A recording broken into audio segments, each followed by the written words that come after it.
मैं हूँ मैम। हाँ। नमस्ते। आत्मवंदन सभी को। आत्मबंधन सभी को नमस्ते। तो अर्चना मैम, आपको आत्मवंदन। नमस्ते आपको नमस्ते। भी। नमस्ते अन्नपूर्णा मैम, सभी मधुलिन मैम, सभी को सभी को। नमस्ते। और आज अर्चना दत्ता मैम, जो कि अहमदाबाद में प्रैक्टिस करती हैं और काउंसलिंग करती हैं। इन काउंसलिंग के अलावा इनका जो भारतीय परंपरा में जो भी हमारे ज्ञान है, उसमें बड़ी रुचि रहती है। और ये ट्रैवल में भी बहुत रुचि रखती हैं। हर एक दूसरे महीने में कहीं ना कहीं भारत के किसी हिस्से में, और जो जाने पहचाने नहीं है ऐसी जगहों में घूमती रहती है और वहां से ज्ञान प्राप्त करके आके हमें ग्रुप में बताती हैं। तो आज ये 40 मैसेजेस फ्रॉम 40 मास्टर्स, जो हमारी चैनल्ड एक बुक है सी अरुणा जी द्वारा, उसके अंतर्गत ये रमन महर्षि का जो संदेश है हमें समझाएंगी। तो बहुत बहुत स्वागत है अर्चना जी आपका। And we will listen to you now. So thank you for being here. Thank you Anuradha ji, and thank you for initiating this. This is really been for me also. मुझे भी बहुत अच्छा लग रहा है इसका पार्ट होके। एंड इस बारे में बोलना, रमना महर्षि के बारे में बोलना अपने आप में, मैं पता नहीं क्या ही बोल पाऊंगी। लेकिन हाँ, जो हमारी नॉलेज अंडरस्टैंडिंग है उसके हिसाब से, अपने हिसाब से, और जो आप जो शेयर किया है जो बुक में है वो मैं शेयर करूंगी। तो रमना महर्षि के बारे में जैसे थोड़ा सा मैं पहले बता देती हूँ कि उनका 1879 में उनका जन्म हुआ है तमिलनाडु में। एंड उनके जो फादर थे वो लॉयर थे। एंड वेंकट रमन उनका नाम था बचपन का। तो जब वो बहुत छोटे थे, जब रमना जब बहुत छोटे थे, तब से उनको एक अरुणाचल अरुणाचल के साथ में एक एफिनिटी थी। एक उनको लगता था कि कुछ उनका लगाव है। हाँ, लेकिन उस समय वो लिखते हैं कि उन्हें ये नहीं पता था कि क्या है, कि क्या लगाव है। लेकिन जैसे धीरे धीरे बड़े हुए तो उसी वही उनका फाइनल डेस्टिनेशन बना, अरुणाचल हिल, अरुणाचल पर्वत जो है। तो 1896 में, when जब वो लगभग 16-17 साल के थे, तो वो घर छोड़ के गए और फिर वहां पर जाकर उन्होंने अपना साधना किया। और अपना वहां पर वो उसके बाद पूरा लाइफ, उन्होंने अपनी पूरी जिंदगी वहीं पर निकाली।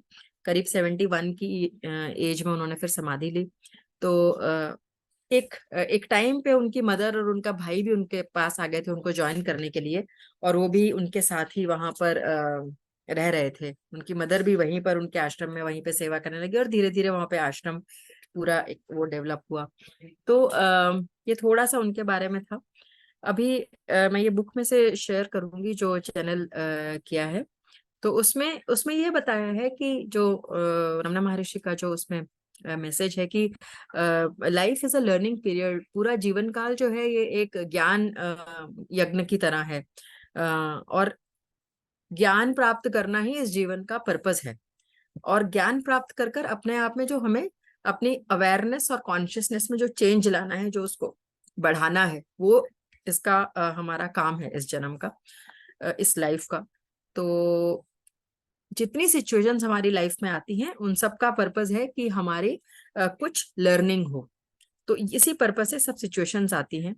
और हर नई लर्निंग के साथ में हमारा आत्मज्ञान और कॉन्शियसनेस, ये जो है वो एक्सपैंड होता है।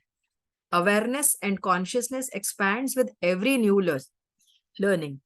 So it's it's important to be open to learning. And awareness and consciousness expands, learning becomes daily process. जब वो एक्सपैंड होने लगता है, जब हमारा आत्मज्ञान बढ़ने लगता है, तो जो लर्निंग का है प्रोसेस, ये फिर एक ये हमारा ये एक ऑटोमेटिक उसमें आ जाता है। फिर हम हर चीज में से लर्न करने लगते हैं, सीखने लगते हैं, अपने आप में बदलाव लाने लगते हैं। So this is what for which every person has come to earth for.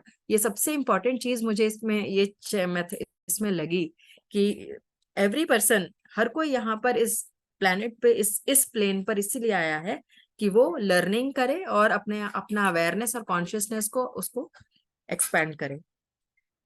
In plain simple language, the life design of every person, this is the life design of every person on this earth.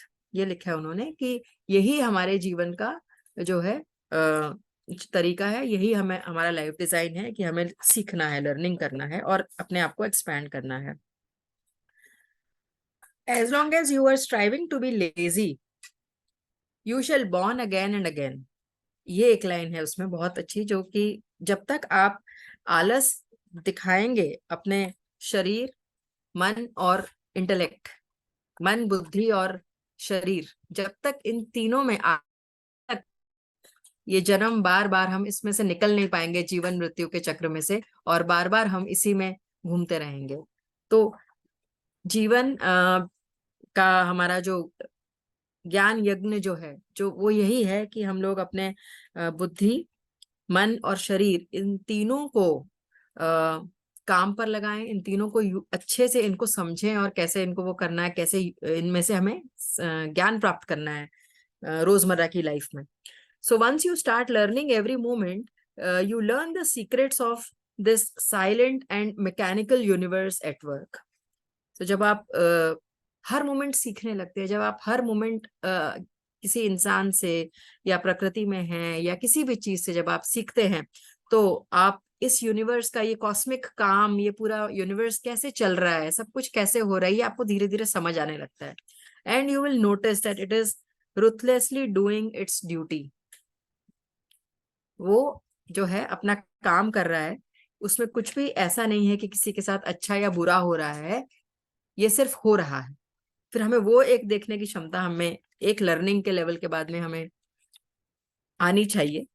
So you realize how it's working out of compassion towards all that is. So you also become compassion. ये इस paragraph में last line है. That you see how the universe is compassionate, how the universe किस भाव से हम सबके साथ में काम कर रहा है, और हम भी वही कंपैशन, हम भी वही भाव बन जाते हैं. सो ये मैसेज है इस पूरे इसमें से. बेसिकली लाइफ डिजाइन पे फोकस है, और बेसिकली किस तरह से हम हर सिचुएशन में से सीख सकते हैं और अपने आप को एक्सपेंड कर सकते हैं. अभी I personally feel committed to Ramana Maharishi mainly for his teachings on self inquiry and जो उनका काम है हु एम आई पे और सेल्फ इंक्वायरी पे. तो पिछले काफी 15-18 साल से मैं सेल्फ इंक्वायरी पे वेस्टर्न साइकोलॉजिस्ट को पढ़ रही थी, फिलोसफर्स को पढ़ रही थी, लेकिन अभी पिछले कुछ सालों से मैं कम्प्लीटली इनके मेथड्स के थ्रू ये सब कुछ जानने की कोशिश कर रही हूँ. तो सेल्फ इंक्वायरी मेथड जो है, सेल्फ इंक्वायरी मतलब स्वाध्याय, स्वज्ञान, स्वाध्याय फॉर स्वज्ञान, self inquiry for self knowledge. So self inquiry which leads to self knowledge. ऐसा स्वाध्याय, ऐसा अपने बारे में अध्ययन करना जिससे हमें अपना ज्ञान, अपने बारे में ज्ञान प्राप्त हो.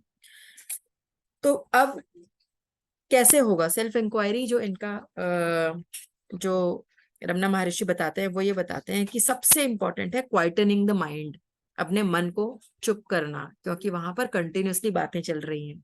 तो सबसे पहले उसको चुप करना. साइलेंस है, observing silence, and then focus upon who am I. जब तक मन शांत नहीं है, जब तक मन साइलेंट नहीं है, तब तक हम लोग मैं कौन हूं उसको समझ नहीं पाएंगे. तो इनका ये है कि who am I, to know who you are, who am I, it is important that first I should quieten my mind. आगे बहुत सारे उन्होंने बहुत तरीके बताए हैं कि कैसे हम इस पे कर सकते हैं. तो इसमें एक मुझे यहाँ पर एक और स्टोरी अभी याद आ रही है. तो ये जब रमना महर्षि के पास में एक लेडी जाती हैं जो किसी उस समय ब्रिटिश ऑफिसर की वाइफ होती हैं. तो वो उनके पास जाती हैं, उन्हें पता चलता है कि भाई वहां पे कोई अरुणाचल में कोई ऐसे सेंट हैं और उनको वो सेल्फ रियलाइज्ड हैं और वो भगवान से मिलवा सकते हैं, उन्होंने भगवान को देखा है, इस तरह की बातें उन्होंने सुनी होती हैं. तो वो रमना महर्षि के पास जाते हैं और उनसे पूछते हैं वो लेडी जाके कि मैंने आपके बारे में बहुत सुना है, तो अब आप मुझे बताइए कि भगवान कौन है, हु इज द गॉड. तो महर्षि कहते हैं कि ठीक है, भगवान कौन है इस पे हम बाद में जाते हैं, पहले ये समझते हैं कि आप कौन है, हु यू आर। ठीक है, तो वो उससे पूछते हैं कि हु आर यू, तो शी सेज कि I am name so and so, I am so and so. So he says that is your body, that is with respect to your body, tell me who you are। She says, I am the wife of this and this, he is a very big shot, and he says that is with respect to your husband who is a different person altogether, he is not you, tell me who you are। She says, I have studied this that and I know this। He says, this is with reference to your worldly degrees, so leave it, tell me who you are। Then she says, she keeps telling him, she keeps getting frustrated also, and she keeps telling him, okay, I am the mother, I feel I am the mother, that is what I connect myself to, I'm the mother of 2 children, and my children are so great, and I have made my children so great। So he says, no, that is with respect to your children who are different individuals, tell me who you are। Finally she gets very frustrated, she tells, oh my god, I don't know who I am, I don't know। So from there, there he says that first let us focus on who you are, why it is that any description that you give of yourself is always with respect to something or somebody। हम अपने बारे में जो भी बोलते हैं, जो भी बताते हैं, अपने आप को जिस तरह से भी हम विस्तार पूर्वक समझाते हैं, अपना इंट्रोडक्शन देते हैं, तो वो हमेशा या तो किसी पढ़ाई से रिलेटेड होगा, या किसी जगह से रिलेटेड होगा, या किसी इंसान दूसरे इंसान से रिलेटेड होगा, है ना, या किसी स्किल से रिलेटेड होगा। तो ये कहते हैं कि we do not recognize our self, that is the biggest problem. So that is where the self inquiry is needed, and that is where we need to I need to, everyone needs to like understand my, इस तरह से हम लोग connect करते हैं कि वो क्या कहना चाह रहे हैं। So he says how to quieten, how to silence the mind। हम अपने मन के जो विचार हैं, मन में जो कंटिन्यूसली चल रहा है, उसको शांत कैसे करें। तो उसका एकमात्र जो एक तरीका, एक लाइन में वो कहते हैं कि you can stop the flow of thoughts only by having no interest in that thing, only then you can stop the flow of thoughts related to something. जब तक हम में किसी भी चीज के प्रति थोड़ा भी इंटरेस्ट रहेगा, थोड़ा भी हमें उसके बारे में वो इंटरेस्ट रहेगा, इच्छा, डिजायर रहेगा जानने का, तब तक हम उसके थॉट्स खत्म नहीं कर पाएंगे। सो इट इज इम्पॉर्टेंट, यहाँ से आप निगेट कर सकते हैं, हम निगेट कर सकते हैं कि भाई क्या क्या है जो मेरे इंटरेस्ट की जरूरत जहाँ पे नहीं है, जहाँ पे मुझे अपना इंटरेस्ट डालने की जरूरत नहीं है, इस तरह से कौन कौन सी चीजें हैं, तो मैं उनको कम करूं ताकि वो विचार कम हो मन में। So till you are interested in something you can not stop the flow of thoughts. सो ये एक इम्पॉर्टेंट है, रमना महर्षि का एक जो बताते हैं, वो बहुत इम्पोर्टेंट टीचिंग लगता है मुझे। ये हमको सोचने पे हमें ये सोचने के लिए कहता है ये चीज कि ऐसा क्या है जहाँ पे इतनी चीजें, अगर मैं आज 50 चीजों के बारे में इंटरेस्टेड हूं, तो उसमें से कौन सी चीजें जिसमें मुझे इंटरेस्ट दिखाने की जरूरत नहीं है। तो अगर हम उस तरह से सोचें तो हम इसको अपने विचारों को कम कर सकते हैं उनको। तो अभी मैं ये नेक्स्ट एक उनके टेक्स्ट जो रमना महर्षि की लिखी के टेक्स्ट है, उपदेश सार, द एसेंशियल टीचिंग्स ऑफ उपनिषद, उसके बारे में थोड़ा सा मैं शेयर करूंगी। तो तमिल पोएट श्री मुरुगनर जो एक पोएट थे, तमिल पोएट, तो वो एक शिव पुराण पे शिव पुराण के एक स्टोरी पे कुछ लिखना समझना चाह रहे थे। वो एक जिसको पौराणिका बोलते हैं, वो कुछ कमेंट्री या एक वर्सेस टाइप का लिखना चाह रहे थे शिव पुराण की एक स्टोरी पर। तो स्टोरी ये है कि कुछ साधु हैं, कुछ लोग हैं जो एक फॉरेस्ट में रहते हैं, वन में रहते हैं, और वो अपने तरीके से रहते हैं, अपने रिचुअल्स करते हैं, अपने कर्मकांड कर कर रहते हैं, और वो कर्म फल दाता में नहीं मानते हैं कि कोई भी कर्म फल दाता है, ऐसा वो नहीं मानते हैं। और ये लोग बहुत सिद्धियां प्राप्त करते हैं, इनके पास बहुत कुछ है, लेकिन कहीं पर इनको इनकम्प्लीटनेस और बहुत डिससेटिस्फेक्शन, असंतुष्टि लगती है जीवन में। तो इनका जीवन ऐसे ही चल रहा है, बहुत सिद्धियां प्राप्त कर ली हैं, लेकिन इन्हें बहुत ही जीवन में डिससेटिस्फेक्शन लगता है कि असंतुष्टि है, कुछ पूरा नहीं है, संपूर्णता नहीं है इतनी सिद्धियों के बाद भी। तो लेकिन वो अपना कर्म कांड कर रहे हैं और उस तरह से अपना जीवन व्यतीत कर रहे हैं।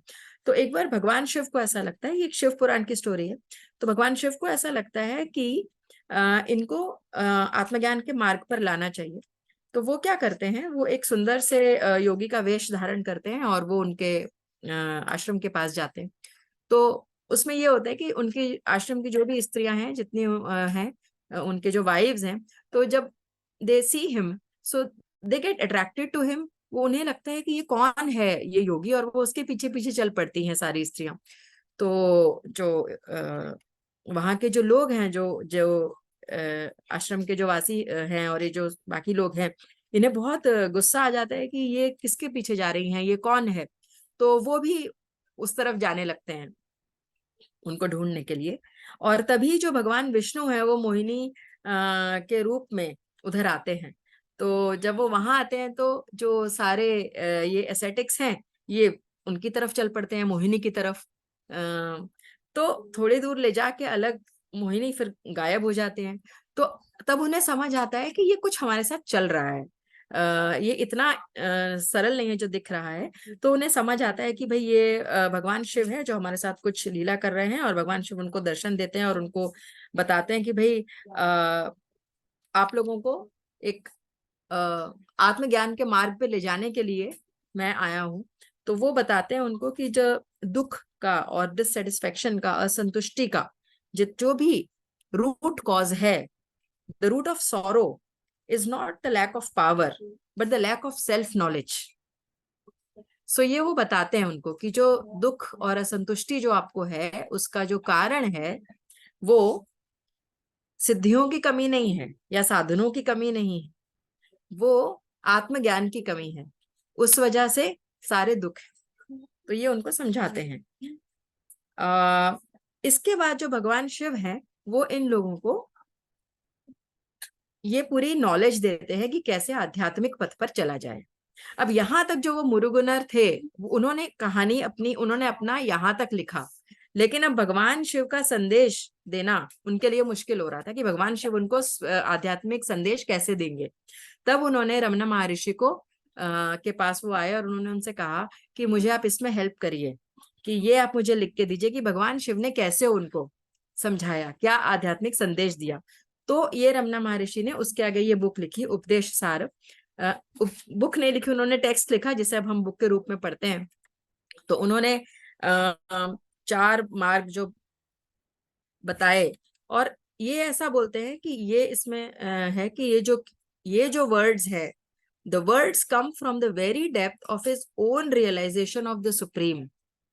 इस बुक में जो लिखा है वो सब कुछ उनका अपना रियलाइजेशन, उनका अपना रियलाइजेशन कैसे हुआ है, ये वहां से आ रहा है, ये उसका मेथड है।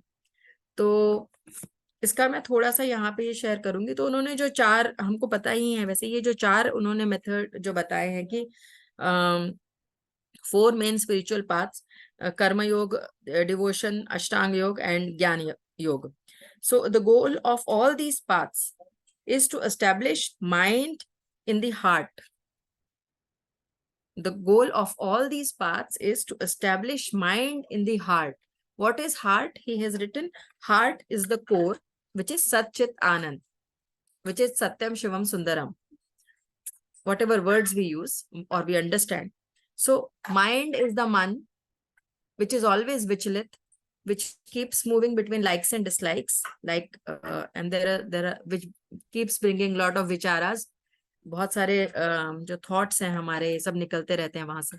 तो मन को शांत जिसको करना बोलते हैं, तो मन को, सो ये सारे जो 4 पाथ हैं, जो 4 मार्ग हैं, इनका एकमात्र जो गोल है, एकमात्र लक्ष्य है, वो ये है कि मन को हृदय में स्थापित किया जाए। और हृदय क्या है? हृदय सच्चित आनंद है, जो हमेशा सत्य है और हमेशा ऑस्पिशियस शिव है और हमेशा सुंदर है। सत्य क्या बोलते हैं? सत्य इसमें ऐसे बताते हैं कि व्हाट इज सत्य? सत्य truth is something which remains which remains in all three times, past, present and future. That is truth. That is why they say Atma is the truth, the only truth. Atma satyam tadanyat sarvasvam मिथ्येति. केवल आत्मा सत्य है, क्योंकि केवल आत्मा है जो past में भी थी, प्रेजेंट में भी थी और फ्यूचर में भी. सो ये सत्य क्या है, ये इसमें इस तरह से ये भी, इस पे भी बात है. फिर कर्मयोग के बारे में उन्होंने बताया कि भाई कर्मयोग क्या है. तो एक्शंस हैं without the notion of knower, doer and enjoyer. कर्मयोग इज, कर्म हम सब करते हैं, कर्म से हम बच नहीं सकते, वो हमें करना ही है. लेकिन कर्म कर्म का हमें कर्म प्रारब्ध बन जाता है. तो प्रारब्ध वो कब नहीं बनेगा, अगर हम लोग ज्ञाता, कर्ता और भोक्ता ये तीन से बच पाएंगे, तो हम इसका जो प्रारब्ध फल है उससे बच सकते हैं. ये एक बहुत बड़ी जर्नी है, जन्मों जन्म की जर्नी है ऑफ कोर्स. तो लेकिन हाँ, तो कर्म योग क्या है, the action without the notion of knower, doer and enjoyer.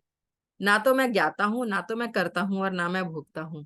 उस भाव से जो कर्म किया जाए केवल ईश्वर को डेडिकेट करके, that is the karma. And that is where karma yoga की ये बात यहाँ पर इन्होंने लिखा है. उसके बाद में और है कि action done without attachment to the result and with the attitude of dedication to the lord purifies the mind and are means to attain liberation. जैसे हम देखते हैं मदर टेरेसा को देखते हैं या और ऐसे लोगों को देखते हैं जिनके एक्शन से हमें समझ में आता है कि कैसे उनके एक्शंस थे, without attachment to the result and the attitude of dedication only. So तीन इसमें जो कर्म योग, भक्ति योग और अष्टांग योग, ये तीन बहुत एक्सप्लेन किया. और उसके बाद में जो चौथा है जो ज्ञान योग है, जिससे मैं रिलेट करती हूँ, जिसपे प्रेजेंटली मैं चल रही हूँ, तो मैं उसके बारे में थोड़ा सा इसमें से शेयर करूंगी. तो 17th जो इसका वर्स है, वहां से ज्ञान योग शुरू होता है. तो ज्ञान योग में बेसिकली ये सारा सेल्फ इंक्वायरी का मेथड है.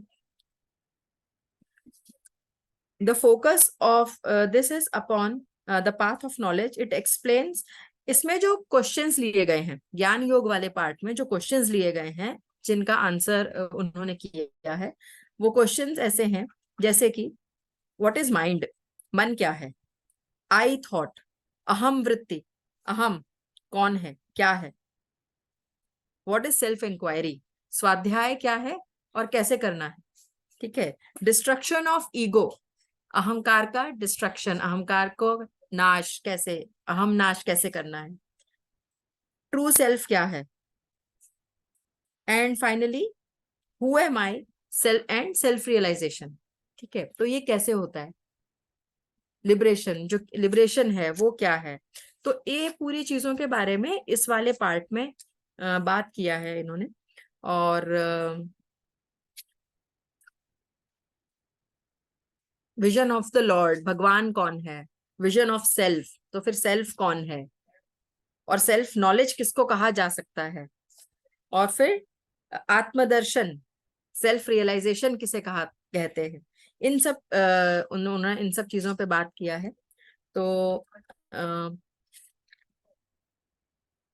थोड़ा सा मैं इस पे थोड़ा सा एक फोकस करती हूँ. है तो ये बहुत सारा, ये ही टीचिंग्स हैं, ये बहुत इम्पोर्टेंट टीचिंग्स हैं जो रमना महर्षि के एक बुक में अच्छे से उन्होंने, वैसे हु एम आई में से भी पढ़कर हम समझ सकते हैं, बट ये काफी डिटेल्ड में है ये सब कुछ. तो वर्स 28 जो है उसमें जो सेल्फ रियलाइजेशन से रिलेटेड है कि किम स्वरूपमिति, what is my nature.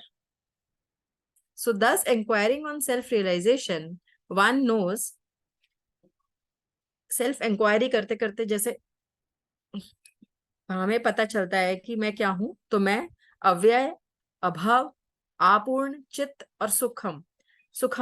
So undecaying, unborn, all complete, consciousness, bliss. This is my nature. So ये है सेल्फ इंक्वायरी का वो मतलब इसका पूरा उन्होंने बताया है कि how do we reach to this, we reach to this by नेति नेति only, by the art of negation and assertion. और फिर उसके बाद में बॉन्डेज एंड लिबरेशन की भी बात की है, बंधन क्या है और मुक्ति क्या है। ये रमना महर्षि से अच्छा और कोई नहीं बता सकता, क्योंकि केवल रमना महर्षि को ही हम जानते हैं एज अ जीवन मुक्त। तो जीवन मुक्त जब हम बोलते हैं तो सबसे पहले इस टाइम के हमारे टाइम के जो रिसेंट अभी जो है उसमें से जिनको हम जानते हैं वो रमना महर्षि हैं, जिनको हम जीवन मुक्त कहते हैं, जो शायद ये शब्द मैंने किसी और के लिए सुना नहीं है। तो जीवन मुक्त क्या है? जीवन मुक्त is one who has realised the infinitude of his existence and become totally free from ignorance. अविद्या से कंप्लीटली फ्री हो चुके हैं, इग्नोरेंस से जो कंप्लीटली फ्री हो चुके हैं, बट इस शरीर में है बिकॉज ऑफ प्रारब्ध, that we all know about Ramana Maharshi. So शरीर है क्योंकि कुछ प्रारब्ध है, लेकिन अविद्या से मुक्त है, इसीलिए कुछ भी प्रारब्ध इकट्ठा नहीं हो रहा है, आगे के लिए नहीं जा रहा है, तो वो जीवन मुक्त है। तो ये रमना महर्षि के लिए वर्ड यूज किया जाता है जीवन मुक्त। और इस बुक उपदेश सार में उन्होंने जीवन मुक्त होने का बहुत लंबा प्रोसेस है, जन्मों जन्म का है, लेकिन हाँ किसी जन्म में हमें शुरू तो करना ही है, तो उसका बताया है प्रोसेस पूरा। तो ये जो 29th वर्स है इसमें लिखते हैं कि बंध मुक्ति अतीतम, बियॉन्ड बॉन्डेज एंड लिबरेशन, बंधन और मुक्ति से आगे देयर इज सुप्रीम हैप्पीनेस, परम सुखम। There is supreme happiness beyond bondage and liberation also. मतलब हमें हमें ऐसा लगता है कि लिबरेशन है, but the thought of liberation is also वासना, वो भी एक डिजायर है, वो भी एक वासना है, तो उससे भी मुक्त आगे। और फिर ये लास्ट उनका ये 30 वर्सेस हैं इसमें, और लास्ट जो है उसमें अहम अपेतकम डिवॉइड ऑफ अहंकारा, द सेल्फ इंक्वायरी। बस ये लास्ट में यहाँ पे खत्म करूंगी। दिस सेल्फ इंक्वायरी, ये पूरा सेल्फ इंक्वायरी करते करते, स्वाध्याय करते करते, सबसे इंपॉर्टेंट चीज, डिवॉइड ऑफ ईगो, अपने अहंकार से बिल्कुल उसको छोड़ के, अपने ईगो को छोड़ के, अपनी लर्निंग्स, ईगो क्या है? हमारे लर्निंग्स हैं, जो हमारे कंडीशनिंग्स हैं, मुझे ये आता है। Ego is I am the ज्ञाता, आई एम द कर्ता, I am the Bhokta, that is ego. ठीक है, तो इससे हटकर जो सेल्फ इंक्वायरी किया जाए, जो स्वाध्याय किया जाए, वो सबसे बड़ा तप है। और वही जो है वो सेल्फ को, वो आत्म को शाइन करता है, मतलब वही उसे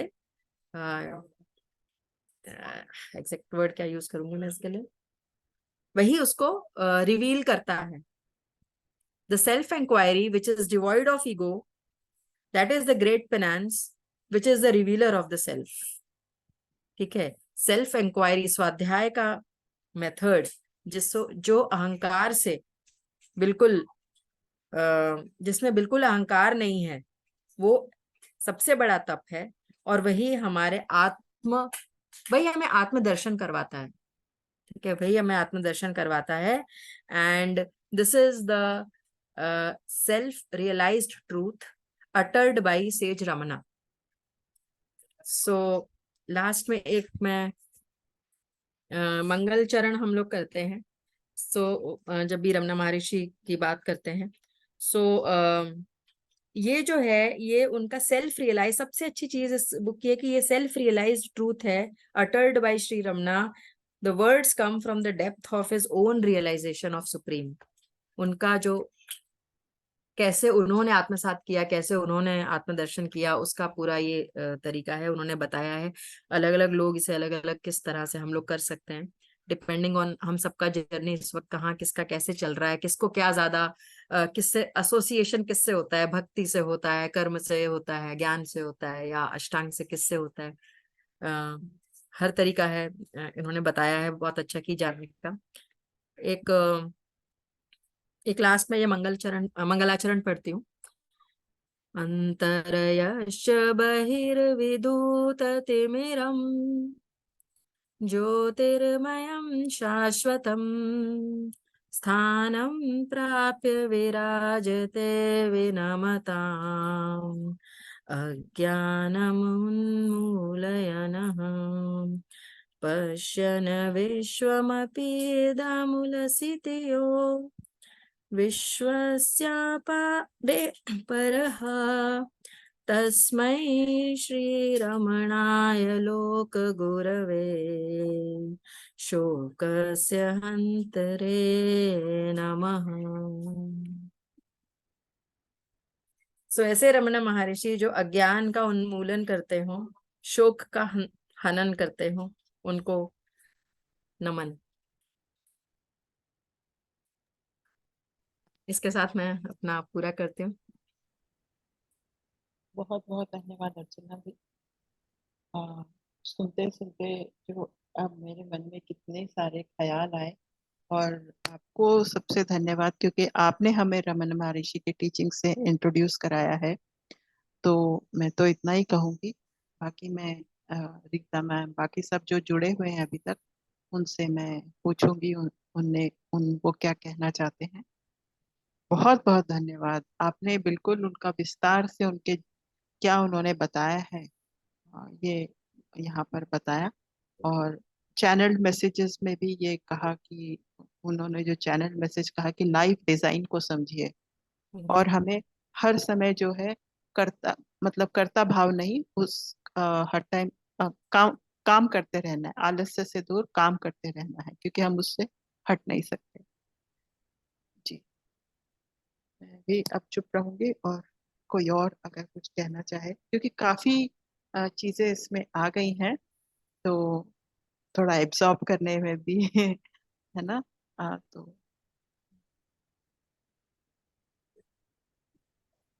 अर्चना मैम, आपने बहुत बहुत अच्छे से समझाया। मतलब इतने कम समय में, और उनकी जो टीचिंग्स ऐसी है ना जो शायद अगर हमारे जैसे सामाजिक लोग जो हैं, अगर उसको समझने की कोशिश करें तो पूरी लाइफ चाहिए। और इतनी सारी टीचिंग्स में से आपने जो जिस्ट दी है ना, वो काबिले तारीफ है। मतलब सचमुच उनकी टीचिंग्स इतनी गहरी है कि आम आदमी ऊपरी तल पे तो हम समझ जाते हैं, लेकिन किस लेवल पर आकर हम उनको पूरा उतार पाएंगे, ये सचमुच एक बहुत बड़ा प्रोसेस है।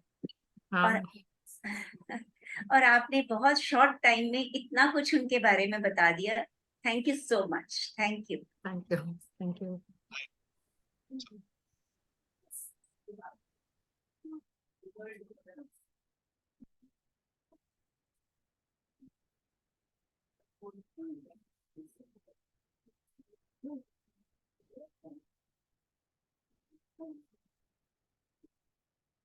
मेरा आश्रम जाने का प्लान भी था जनवरी में, अच्छा, तिरुवन्नमलाई। बुकिंग करवाई हुई थी, सब कुछ था, बट समहाउ पता नहीं डेस्टिन नहीं था जा नहीं पाई। जब मैं वहां गई थी, आदिशंकर निलयम गई थी, तब ठीक है, लेकिन जाऊंगी सही कभी। जी जी जी। आपने वो जो जिससे वो अ, अंत भी किया, वो भी बड़ा ही सुरीला था, और उनके ही किसी स्टूडेंट ने बताया होगा, बनाया होगा वो। हाँ हाँ हाँ, बिल्कुल बिल्कुल। ये मंगलाचरण मतलब वही है, उनको याद करके कि वो किस तरह से उन क्या टीचिंग्स उनके हैं और कैसे हमें हेल्प कर रहे हैं। जैसे वही है कि अज्ञान उन्मूलन उनका वही आता है। देखिए बार बार उनका वो वही आता है कि अज्ञान का वो नाश करने का बता रहे हैं कि भाई आप अज्ञान से कैसे दूर हो सकते हैं। अज्ञान उन्मूलयन, एंड ज्योतिर्मयम शाश्वतम है, जो ज्योतिर्मय है, शाश्वत है, उनको ऐसा बोलते हैं ना कि अभी भी वो अभी भी वो हैं अरुणाचल पर्वत में, अभी भी उनकी जो शक्ति है जो है वो वहां पर है, तो ऐसा बोलते हैं। और तो वही इसलिए उनको ज्योतिर्मयम शाश्वतम उस तरह से कहा गया है कि अज्ञान उन्मूलन, और फिर शोकस्य हंत्र, जो शोक का अंत करे। तो उस तरह से ये बनाया हुआ है, बहुत सुंदर है, पढ़ने में मजा आता है इसको जब भी पढ़ते हैं। तो ये बुक का हमारा चल रहा था एक स्वाध्याय, पर अभी वही है, समझ आना, ये सब चीजें, वर्ड्स बोलना एक चीज है, समझ आना दूसरी चीज है। और उसे जीवन में कैसे उतारा जाए। जी पद्मा जी। धन्यवाद। सबसे पहले तो धन्यवाद अर्चना मैम, बहुत ही अच्छे तरह से रमन महर्षि का स्टोरी आपने बताया, और उनका मैचिंग बहुत कम समय में। महर्षि का स्टोरी तो इतना बड़ा है, और उनका टीचिंग और लाइफस्टाइल भी, मतलब उनका लाइफ जर्नी और उनका जो प्रोसेस है टीचिंग का, वो तो बहुत कुछ, बुक तो कुछ नहीं लिखे हैं, वो लिटरेचर वर्क तो लिटरेचर वर्क उनका नहीं है, हाँ। सिर्फ हु एम आई बुक है उनका। वो भी उनका एक शिष्य ने लिखे थे कुछ क्वेश्चन आंसर का, वो हमेशा साइलेंट ही रहते थे ज्यादातर। हम्म।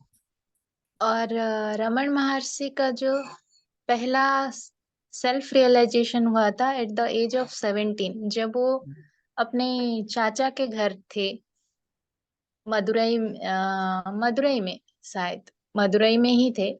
डिंगीगुल था, वो तो मदुरई नहीं, मदुरई बाद में शिफ्ट हुए थे। वहाँ इंग्लिश पढ़ने के लिए उनके फादर उनको भेजे थे। जब उनके घर में कोई नहीं थे, वो ऊपर छत के ऊपर गए थे, और वहां पर उनको लगा कि उनका अभी शरीर, वो अभी मृत्यु के करीब है।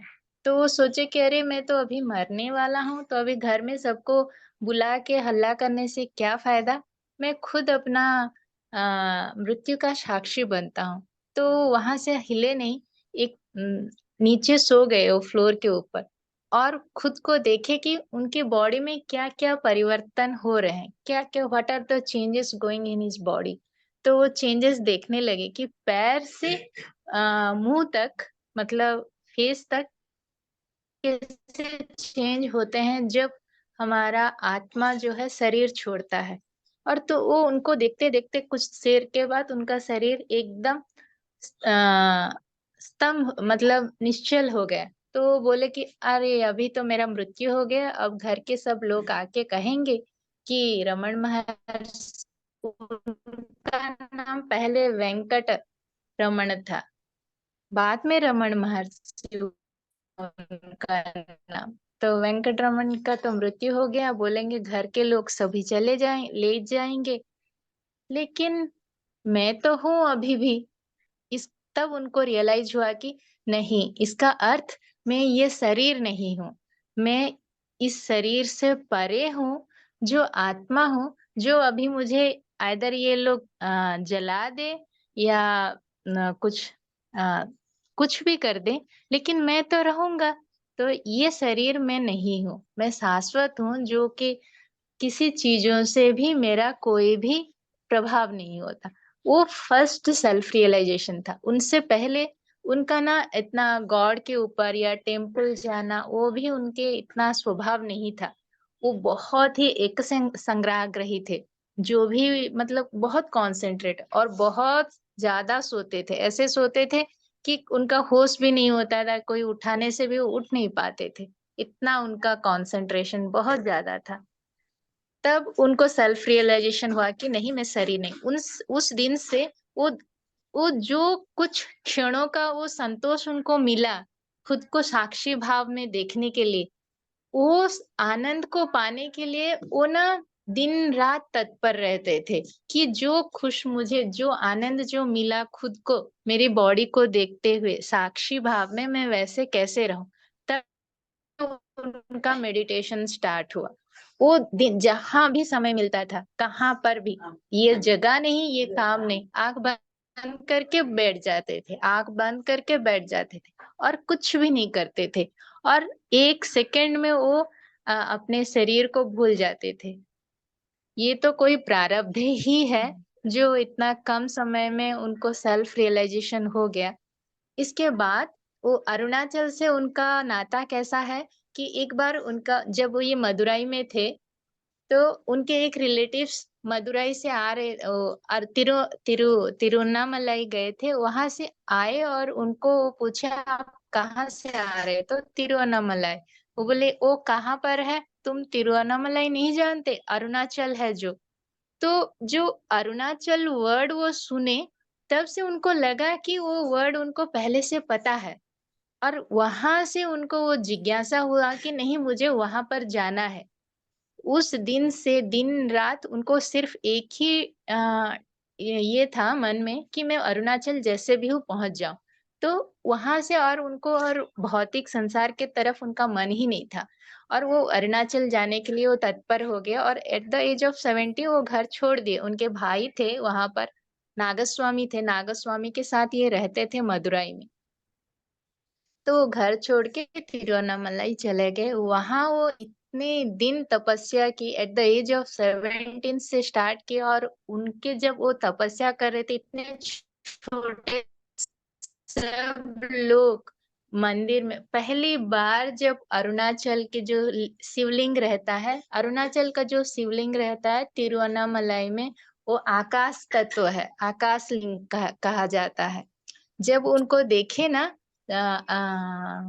रमन महर्षि कहते हैं, तमिल में तो कहते हैं, मैं उसको हिंदी में बोलती हूँ, पिताजी आपने बुलाया और देखिए आपका बेटा आ गया, बोल के वो लिंग को, उस शिवलिंग को ना बहुत मतलब गले से लगा लेते हैं और बहुत रोते हैं, बहुत रोते हैं। इसके बाद वहां का जो नदी रहता है, तालाब रहता है, वो तालाब में जाके नहा लेते हैं, और जब आते हैं तो वहां सडनली बारिश होना शुरू होता है। वो ही उनका गुरु है, पहली गुरु अरुणाचल के वो शिव बाबा ही हैं। और उस दिन के बाद वो कभी अरुणाचल अंदर नहीं गए। कहा जाता है कि वो बोलते हैं कि मेरे जो भगवान, जो पर ब्रह्म है, वो एक रूप में बा एक आकार में नहीं रह सकता, वो सर्वव्यापी है। तो मैं इस मंदिर में, इस लिंग में मतलब मेरे पिता को कैसे देखूंगा? इसके बाद वो विरूपाक्ष गृह में जाते हैं, वो तो बहुत बड़ा स्टोरी है। मंदिर में भी वो बहुत ध्यान करते हैं, इतना ध्यान करते हैं, इतना ध्यान कि उनका शरीर के ऊपर होश ही नहीं रहता। ऐसे लोग हैं कि कुछ लोग उनके ऊपर, जो भक्त थे, उनके ऊपर थूक भी देते हैं। कुछ लोग तो मल विसर्जन भी कर देते थे कि ये जड़ वस्तु है बोल के, फिर भी उनका होश नहीं था कि वो शरीर है, उन्हें ध्यान भी नहीं था। 10 दिन 15 दिन वो मेडिटेशन में भी चला जाता, साल मतलब 2-3 महीना। वह मंदिर का पुजारी आके एक ग्लास दूध रख के चला जाता था, वो कभी कभी उठ के पीते थे। 10 दिन 12 दिन क्या दूध दे रहे हैं क्या नहीं, उनको किसी चीज से संबंध ही नहीं था, मतलब वो शरीर से परे थे। जैसे अर्चना मैडम बोले, इस शताब्दी में 18 से 20 तक अगर आप देखते हैं, तो वो पहली जीवन मुक्त है शायद। मतलब खुद को शरीर से परे देखे हैं। शरीर कभी कभी भी वो शरीर खुद को समझे ही नहीं है।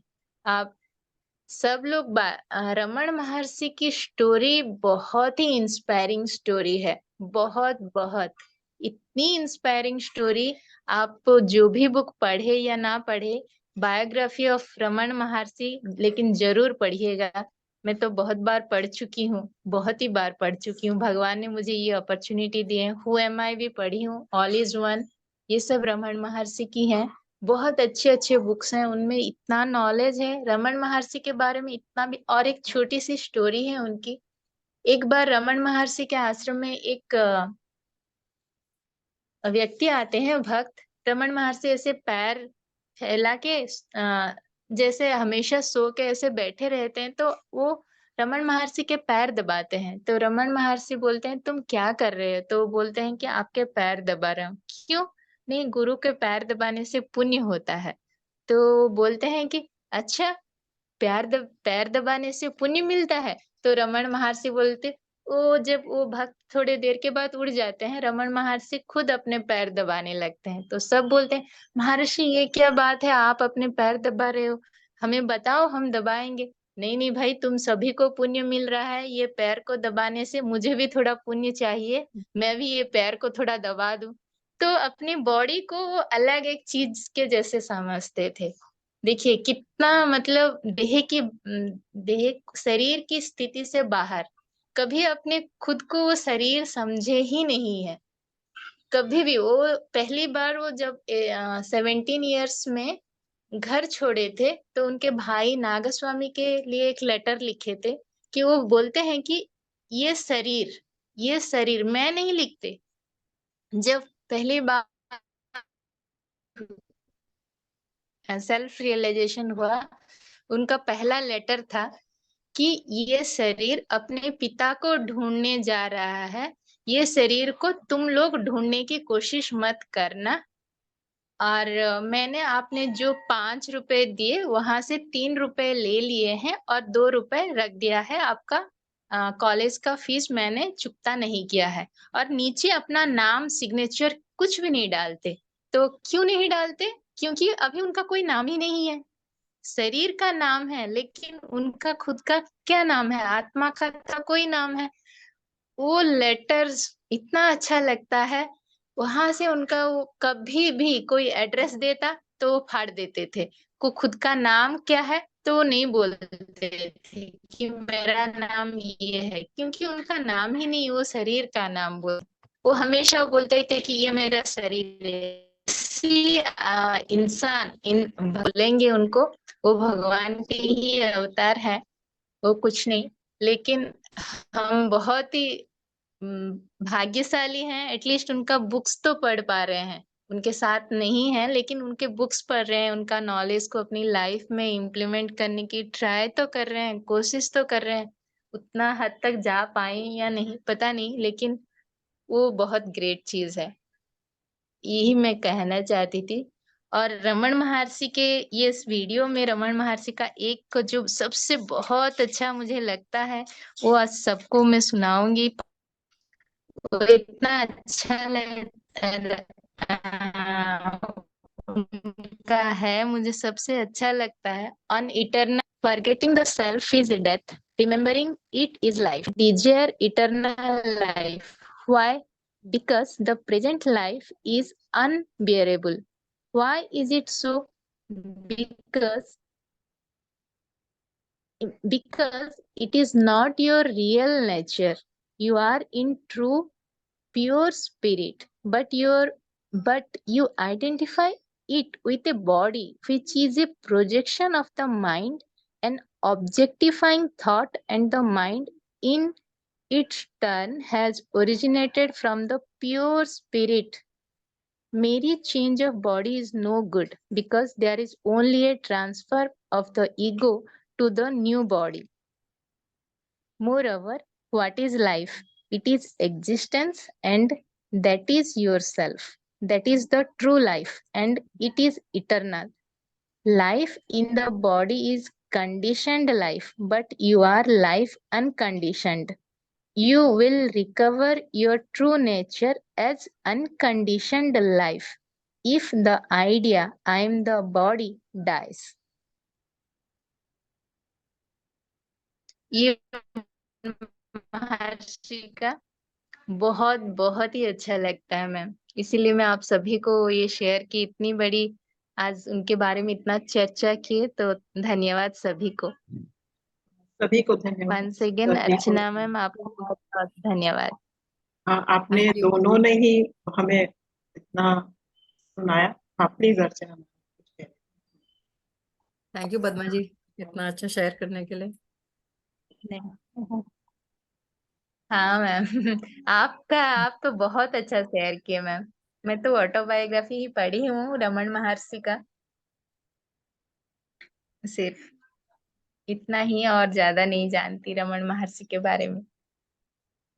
आपने तो बहुत कुछ शेयर किया, थैंक यू। आपका नॉलेज, आप इतना अच्छा नॉलेज हम सबके साथ शेयर किया, आपका टाइम भी स्पेंड किया हमारे साथ, रियली थैंकफुल। मैं खुद, मुझे बहुत अच्छा लग रहा है कि एक्चुअली मैं ये सब जानती हूँ, लेकिन मैंने कभी बैठ के सिक्वेंशियली इसको सोचा नहीं है कभी भी। तो आज आपने मुझे ये चांस दिया कि मैंने इसको बैठ के सीक्वेंस में सोचा और लिखा। तो मुझे चलिए, अपने खुद बहुत सारी चीजें पता चली।